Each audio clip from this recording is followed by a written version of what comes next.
شہنشاہ ہندوستان نے جب لال قلعہ تعمیر کروایا تو کثیر رقم سے اس قلعے کو تعمیر کروایا۔ اسی قلعہ کی تعمیر کے دوران اس نے اس قلعے کے اندر کئی نئی چیزیں بنائی۔ آپ تاریخ کے اوراق کا اگر مطالعہ کریں تو اس میں نہر بہشت بھی ہے اور اس میں تخت طاؤس کا بھی ذکر آتا ہے۔ اچھا، یہ تخت طاؤس بڑا ایک نایاب قسم کا تخت تھا کہ ایسا تخت دنیا میں کبھی نہ بنایا گیا۔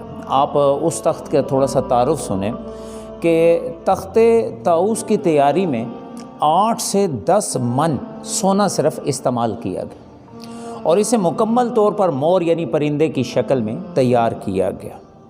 8000 کے قریب اس تخت طاؤس کے اندر مختلف قسم کے نایاب ہیرے اور جواہرات مختلف ملکوں سے منگوا کر لگائے گئے۔ اس تخت کے دونوں بازوؤں کی طرف 2 خوبصورت قسم کے مور وہ چونچ میں موتیوں کی لڑی لیے ہر وقت پر کھولے سایہ کیے ہوئے اس تخت کے اوپر رہتے تھے۔ خوبصورتی کے لحاظ سے انتہائی بہترین، مہنگے پن کے لحاظ سے انتہائی مہنگا قسم کا یہ تخت تھا۔ اس وقت جو اگر دیکھا جائے جو اس پر تعمیر آئی تھی تخت طاؤس کے اوپر، وہ 9 کروڑ روپے اس وقت کے تعمیر پر اس تخت کے جو شاہ جہاں نے اپنے لیے بنایا اس کے اوپر خرچ اور لاگت آئی تھی۔ مقصد کیا تھا کہ بادشاہ کا یہ کہنا تھا کہ میں اس تخت کے اوپر بیٹھ کر دربار لگایا کروں گا۔ جب اس تخت طاؤس کے افتتاح کا وقت آیا، ایک بڑا جشن، پر رونق قسم کی تقریب، مختلف ملکوں سے مندوب بلائے گئے اور مختلف علاقوں سے عمائدین معززین کو بلایا گیا۔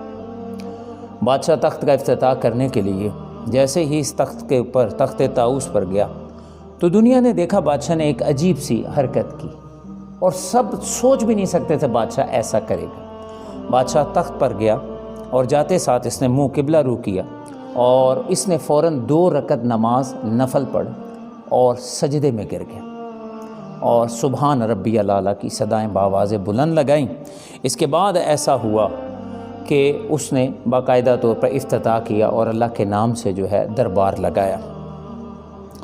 پوچھنے والے لوگوں نے، عمائدین سلطنت، مقربین نے پوچھا کہ حضرت یہ کون سا محل ہے، یہ کون سا موقع ہے سجدے کا؟ افتتاح اور جشن مغلیہ جو انداز ہے اس کے مطابق نہیں ہوا، بلکہ بڑا دینداری اور بڑا ہی عاجزانہ انداز میں اس تخت کا، جس کا پایہ دنیا میں کہیں موجود نہیں ہے، 9 کروڑ جس کی قیمت ہے، نایاب تخت ہے، اس کا افتتاح بڑا عجیب انداز میں ہوا۔ آپ نے یہ نفل پڑھ کے اور سجدہ کر کے کیا، حکمت کیا ہے؟ تو بادشاہ نے جو جواب دیا وہ میرے اور آپ کے لیے بڑا زبردست جواب۔ فرمایا فرعون کو اس سے چھوٹا ملک اللہ نے دیا تھا، مصر۔ فرعون کا تخت جو تھا وہ میرے تخت سے، تخت طاؤس سے چھوٹا تخت تھا۔ اس کا تخت ہاتھی دانت کا تھا، میرا تخت تخت طاؤس ہیرے جواہرات سونے کا بنا ہوا۔ اس کا ملک چھوٹا، میرا ملک ہندوستان، دی گریٹر ہندوستان، عظیم ہندوستان۔ تو فرعون چھوٹے ملک کا ہونے کے باوجود چھوٹے تخت پہ، ہاتھی دانت کے تخت پر جب بیٹھا تو دماغ میں اس کے تکبر ایسا بھرا کہ اس نے کیا کیا کہ بجائے اس کے کہ عاجز ہوتا، اللہ کی بارگاہ میں جھکتا، اس نے تکبر کے اندر آ کر اعلان کیا کر دیا، انا ربکم الاعلی معاذ اللہ، کہ میں تمہارا رب ہوں۔ اس نے تخت پر بیٹھتے ہی تکبر میں آ کر گمراہی کا اظہار کیا، جبکہ میں ہندوستان کا بادشاہ شاہ جہاں، اس سے بڑے ملک کا بانی اور اس سے بڑے ملک کا بادشاہ اور اس سے مہنگے تخت کے اوپر جب میں پہنچا تو میرے من میں بھی ہے کہیں میں متکبر نہ ہو جاؤں، گمراہ نہ ہو جاؤں۔ تو میں نے فوراً 2 رکعت نماز نفل پڑھ کر اس مالک کل کائنات، بادشاہ کل کائنات کو سجدہ کیا اور میں نے عرض کیا، مالک تیرے یہ کرم نوازیاں ہیں، تو نے مجھے یہ عزتیں عطا کی ہیں، سبحان ربی الاعلیٰ۔ تو میں نے عاجزی کا اظہار اس لیے کیا کہ یہ میرے مالک نے مجھے عطا کیا۔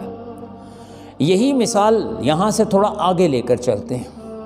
یزید تخت کے اوپر بیٹھا تو رب رسول کی شریعت کو بھول گیا، اس کے ارادے بدل گئے، اس کی سوچیں بدل گئیں، اس کی حرکتیں بدل گئیں اور اس نے شریعت کو پسے پشت بلکہ روند ڈالا۔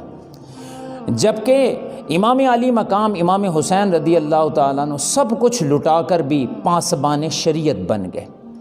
یزید تارک شریعت بنا اور امام عالی مقام پاسبان شریعت بن گئے۔ یہی وجہ تھا کہ یزید کے ارادے خاک میں مل گئے، یزید کی سوچیں ختم، یزید کے افکار ختم، لیکن حسین کا جھنڈا آج بھی لہرا رہا۔ کل بھی دلوں پہ راج تھا زہرا کے لال کا، کل بھی دلوں پہ راج تھا زہرا کے لال کا، ہے آج بھی دلوں پہ حکومت حسین کی۔ خاک میں مل گئے ارادے یزید کے، خاک میں مل گئے ارادے یزید کے، لہرا رہا ہے آج بھی پرچم حسین کا۔